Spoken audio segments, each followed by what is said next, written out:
Welcome to Dr. Pat TV. We're doing maxima and minimums. Those are basically the highest and lowest points in a graph.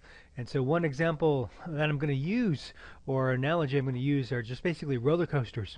So if you've ever been to a roller coaster or been to a theme park and things like that and been on a roller coaster, then hopefully this will make sense to you and we'll try and translate that to the mathematics. Okay, so now before we begin anything, the first question I've got for you, or just the idea we got to look at, you're riding on a roller coaster, you've got your eyes closed because you're screaming like a baby.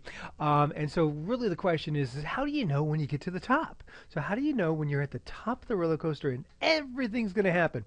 Because, you got your eyes closed and you're worried, you're concerned, you're crying, and you're just scared up there. And so how do you know you get to the top and the fun thing's going to start happening? So that's what we want to get at to looking at that. Now, one way that you can understand getting to the top is you're not going up anymore. Okay, that's true. So once you get to the top, you're no longer going up. But kind of how do we describe that mathematically? Is that once we start getting to the top, we're slowing down as we go up, and we start to kind of level off, and we no longer go up, and there's a brief moment when we're not going up and we're not going down. That's when we're at the top. And so that's what we're looking for.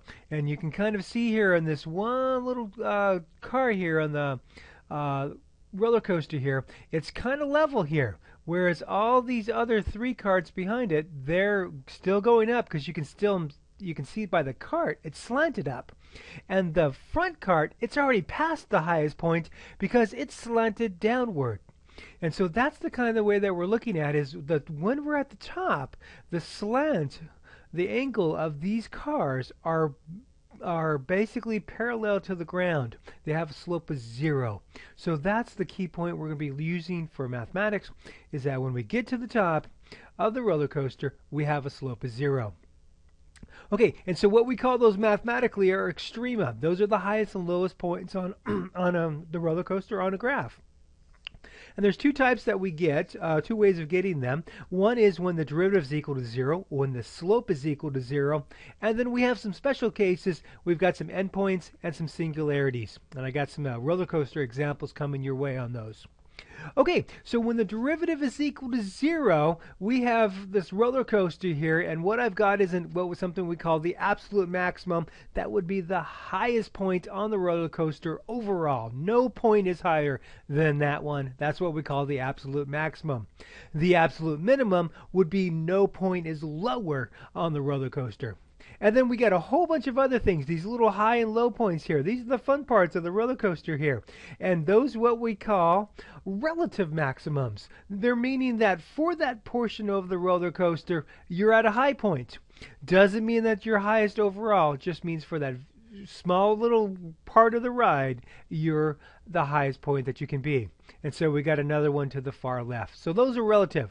Now, how do you get max or mins when your derivative is not equal to 0, when you're not leveling off? Well, you've got some special types of roller coasters. You've got this type of roller coaster ride here, is that where you go riding all the way to the top, you almost get vertical in a sense, and then you come back down. Well, there's the highest point right there. That's happens to be the derivative's not 0 because it's very, very steep. It's not leveled off, but it is the highest point on that roller coaster ride here. Well, we get that in two ways. One, we can get the endpoints. So this is the endpoint of the line. There's no point higher than this portion of the roller coaster here, and that would be the endpoint because that's where the graph would end. That's where the roller coaster ends. Also, we get this one we call singularities. These are basically portions of the graphs. They have corners. They're high points. It's basically not a smooth graph. Our derivative's not equal to 0. And also, you get this vertical kind of thing going on.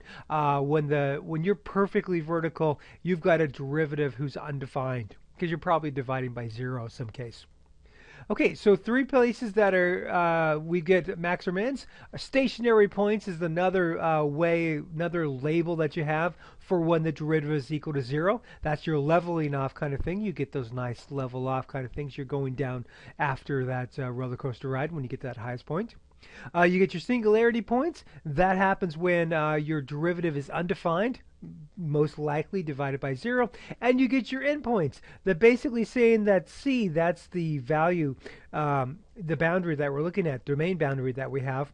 And basically what we're seeing, the Y value at that endpoint, the Y value, which is F parentheses, at that endpoint, that X value of C, is bigger or greater than everybody else. So when that happens, your endpoint's the maximum. Of course, you can switch this around and you can say the endpoint there was less than or equal to all the other y values on the graph. Then you would have a minimum. So basically, for the endpoints, this inequality can go either direction.